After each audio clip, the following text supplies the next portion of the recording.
Esse foi um trabalho apresentado para a disciplina de Fisiologia do Exercício do curso de Educação Física da Universidade Federal do Paraná, elaborado pelas alunas Clara Schlichter, Pauline Vitória e Tainá Nunes.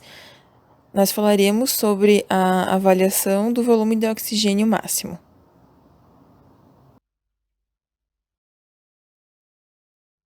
Atualmente, temos visto que, com o avanço da tecnologia, houve uma transformação notável de uma sociedade acostumada com o trabalho pesado e fisicamente ativa, uma população urbana, ansiosa e estressada, com pouca ou nenhuma oportunidade para a prática de exercícios físicos. Isso é um grande problema, pois um estilo de vida saudável melhora a qualidade de vida.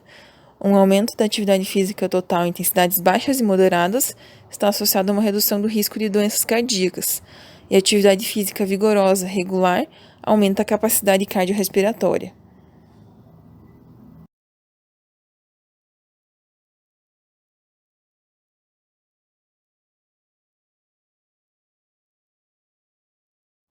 A aptidão aeróbia é um componente relacionado à saúde do ser humano e pode ser medida em valores numéricos através de métodos diretos e indiretos, quantificando o consumo máximo de oxigênio do indivíduo durante o esforço físico. Tem-se percebido no meio científico um crescimento notável de estudos buscando quantificar essa função cardiorrespiratória, que está diretamente relacionada ao uso do oxigênio durante exercício. E esse consumo de oxigênio é conhecido como volume de oxigênio ou VO2.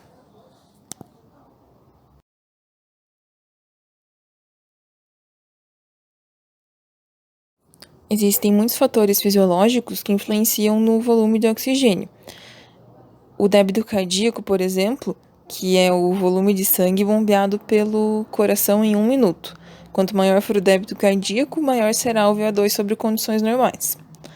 O VO2 máximo pode ser conceituado como o consumo máximo de oxigênio e pode ser expresso em litro por minuto ou mililitro por quilograma de peso corporal por minuto.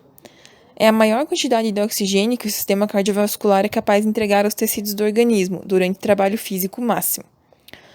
O VO2 máximo é um parâmetro fisiológico usado para prescrever atividades físicas sob forma de condicionamento físico normal, especial, sob forma de treinamento físico ou para prescrever atividades físicas ocupacionais no ambiente de trabalho.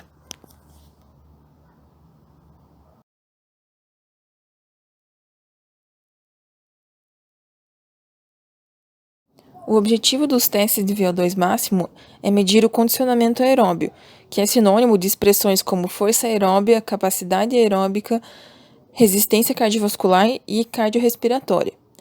Existem diversas metodologias utilizadas para se medir o VO2 máximo. E, em consequência disso, os métodos diagnósticos de aptidão física do indivíduo, como uma forma geral, estão em constante evolução, especialmente a determinação do VO2 máximo, auxiliando o profissional de educação física na prescrição das atividades aeróbias.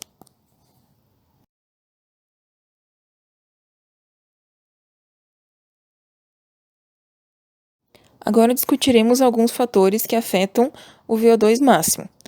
Primeiramente, a massa corporal.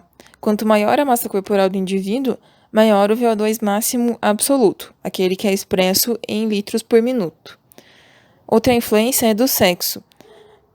Em mulheres não treinadas, o VO2 máximo tende a ser 20 a 25% menor do que em homens não treinados. Com a idade, existe um declínio de 15% a cada década de vida. E também há uma grande participação da herança genética, que é responsável por 50% do valor do VO2 máximo.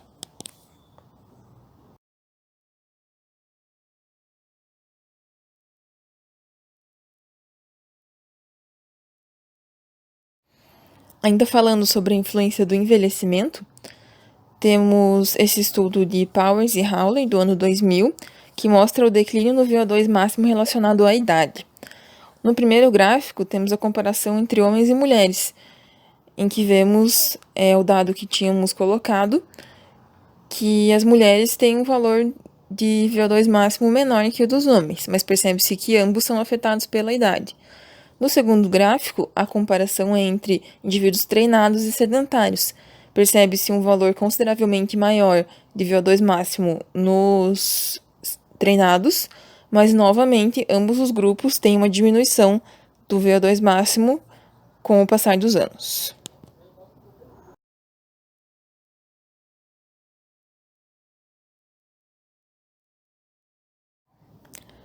Sobre a avaliação do VO2 máximo, ela pode ser feita genericamente de duas formas: através de testes diretos, que consistem na análise dos gases da respiração, ou através de testes indiretos, que fazem uma predição, ou seja, uma estimativa desse valor do VO2 máximo. Alguns meios podem ser utilizados para fazer esses dois tipos de teste. Os principais são a esteira, o cicloergômetro, o banco, a pista e a quadra. Isso vai depender do que a pessoa que deseja obter dados de VO2 máximo tem disponível para trabalhar.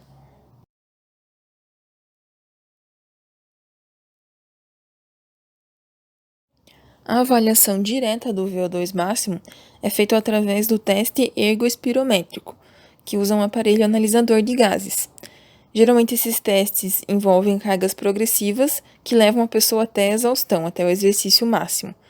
Esse aparelho e toda a estrutura necessária tem um alto custo, existe o risco do esforço por se tratar de exercício máximo, mas, em compensação, é o padrão ouro nesse tipo de medida, há uma alta exatidão nos resultados. E como esse aparelho calcula o VO2 máximo? A gente vê nessa equação que ele tem o volume de ar expirado e ele relaciona a concentração de oxigênio no ar inspirado e a concentração de oxigênio no ar expirado. Então, a subtração entre essas duas grandezas vai nos dar a quantidade de oxigênio que foi removido do sangue, ou seja, que o corpo efetivamente consumiu. Multiplicando isso pelo volume de ar expirado, tem-se o volume de oxigênio utilizado. E quando isso é obtido no exercício máximo, tem-se o VO2 máximo.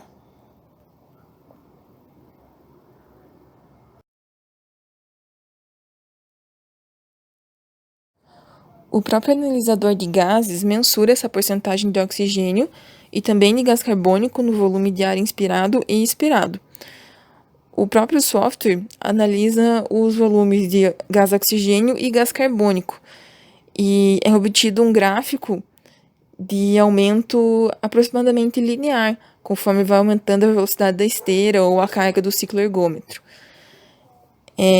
Quando se faz um teste até a exaustão, chega-se um momento que não ocorre mais aumento do VO2, que essa curva linear começa a se estabilizar. Aí sabe-se que foi obtido o VO2 máximo. Isso fica bem visível nesse gráfico do VO2 relativo ao peso pela velocidade da esteira. Ele tem uma tendência bem linear e lá no finalzinho, quando a velocidade está quase 17 km por hora, ele começa a estabilizar e aquele seria o valor de VO2 máximo, aproximadamente 70 ml por quilograma por minuto.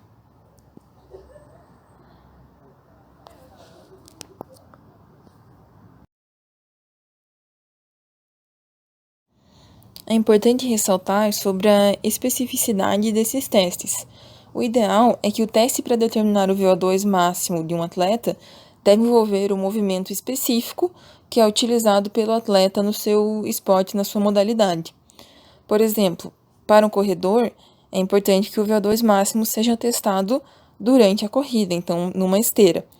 Já um ciclista treinado provavelmente deverá fazer seu teste de VO2 máximo no cicloergômetro, que é mais similar à sua prática esportiva.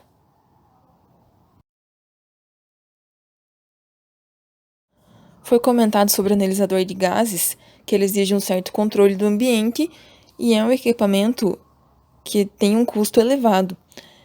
E nós sabemos que na área de atuação dos profissionais de educação física, fora da universidade e fora do esporte de alto rendimento, normalmente você não vai ter condições de usar um aparelho dessa forma. Por isso, foram desenvolvidas várias formas de avaliação indireta do VO2 máximo. São formas mais rápidas e mais econômicas, principalmente, de estimar dados de VO2 máximo que são suficientemente próximos aos obtidos por medidas diretas.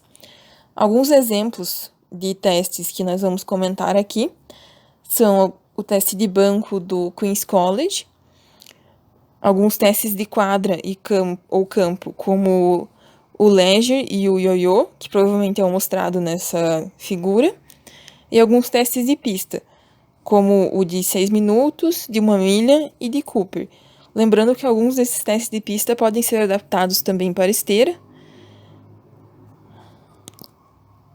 e que existem muitos outros testes além desses que serão citados.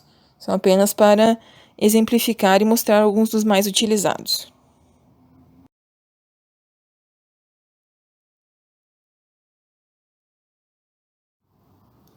Falaremos primeiro de um teste de banco desenvolvido no Queen's College. Uma curiosidade é que esses testes de banco geralmente eram desenvolvidos de modo a aproveitar a estrutura que já existia na universidade, ou seja, eles usavam a própria arquibancada dos ginásios e estádios da universidade para realizar esses testes. Então, o teste do Queen's College tem um banco de 41 centímetros e o participante deve subir e descer do banco durante 3 minutos. A cadência, ou seja, o ritmo da subida e descida, é fixa e controlada por um metrônomo. São 88 batimentos por minuto para mulheres e 96 para homens. E o dado de VO2 máximo é obtido a partir da medição da frequência cardíaca ao final desses 3 minutos de teste. Existem estudos propondo variações desse teste para torná-lo mais abrangente. Um exemplo é a altura adaptada para crianças, ou seja, conforme a estatura da criança, usa-se um tamanho de banco maior ou menor. E outra adaptação é, em vez de ter uma cadência fixa, usar uma cadência livre, autocontrolada pelo próprio participante, para que passe de um exercício pesado para um exercício submáximo, que mais pessoas, mesmo sedentárias, conseguirão executar. Também existem outros testes de banco, além do Queen's College. As variações são principalmente do tamanho do banco.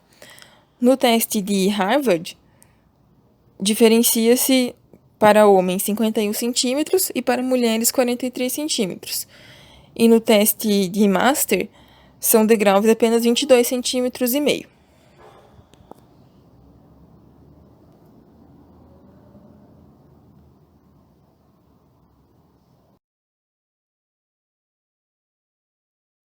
Partindo-se para os testes de quadra ou campo, temos primeiro o teste de Leger, ou também chamado de Shuttle Run Test, de 20 metros, com a sigla SR 20 metros. Ele consiste numa corrida de 20 metros, indo e voltando, de acordo com um sinal sonoro, que indica o momento em que o participante deve sair da marca, percorrer essa distância de 20 metros e chegar até a outra marca. Então, nessa outra marca, ele aguarda o próximo sinal para voltar à marca inicial. A velocidade se inicia em 8,5 km por hora e ela aumenta meio km por hora a cada minuto de teste. Esse aumento da velocidade é feito através da diminuição do tempo entre os dois sinais. O teste acaba quando o participante não consegue mais acompanhar o ritmo imposto pelos sinais sonoros, quando ele não consegue chegar na marca de 20 metros antes do próximo sinal. O VO2 máximo é estimado a partir da informação do último estágio do teste que o participante conseguiu completar e a correspondente velocidade.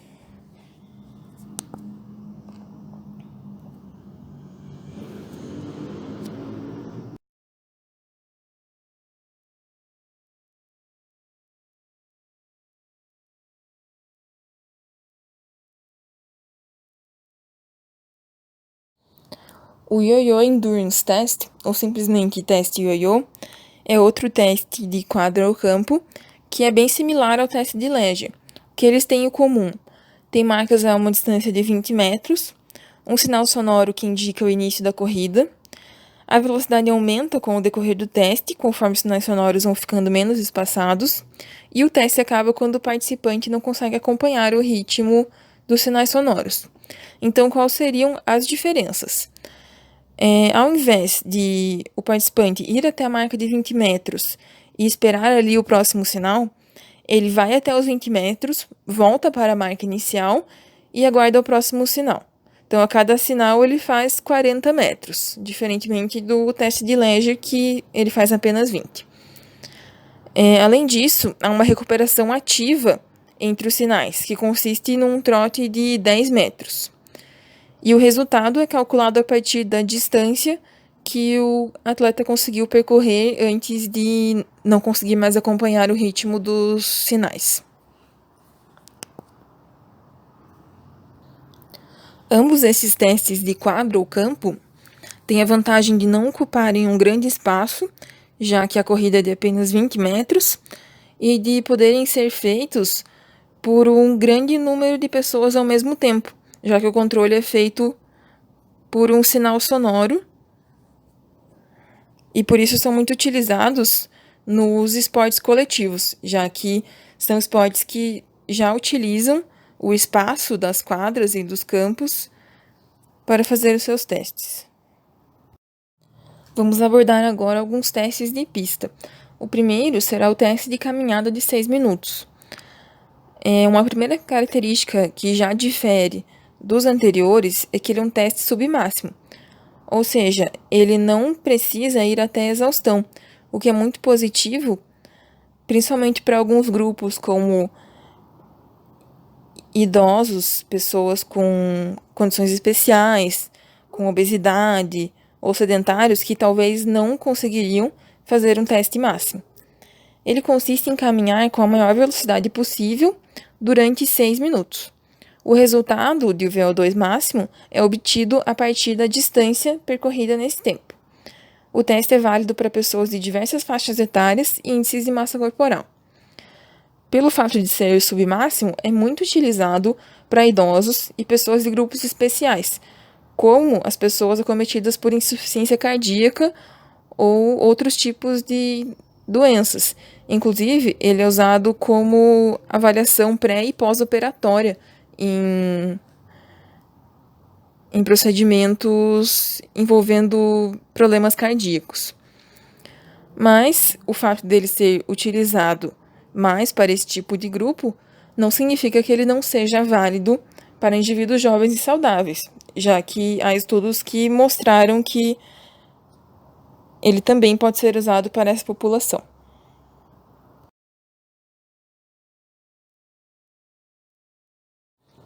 O teste de caminhada de 1 milha também é um teste submáximo.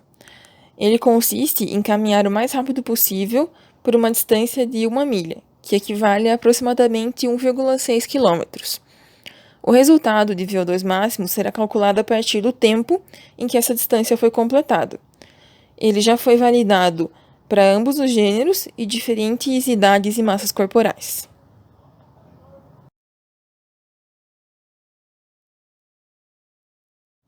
Por fim, falaremos do teste de Cooper. Ele foi desenvolvido pelo Dr. Kenneth Cooper, que foi uma figura muito importante para o desenvolvimento da área da educação física, já que ele foi um grande defensor do exercício físico como forma de manutenção e também recuperação da saúde e ajudou muito a popularizar a prática da corrida. Foi um teste desenvolvido para as Forças Armadas e que até hoje faz parte da bateria de testes da FIFA para árbitros de futebol. O teste consiste em correr em um ritmo aproximadamente contínuo e o mais rápido possível durante 12 minutos. A distância percorrida é o fator que será considerado para a estimativa do VO2 máximo. Esse teste temos que fazer algumas ressalvas, que por se tratar de um teste máximo, o protocolo não tem validade totalmente comprovada para indivíduos sedentários.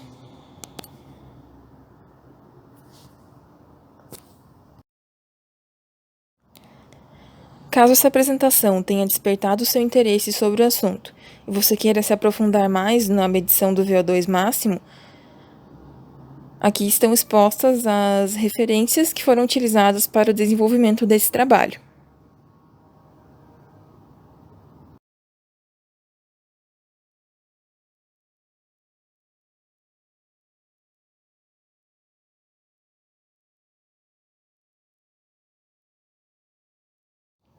Nós esperamos que esse conhecimento tenha sido útil para você e agradecemos por ter assistido.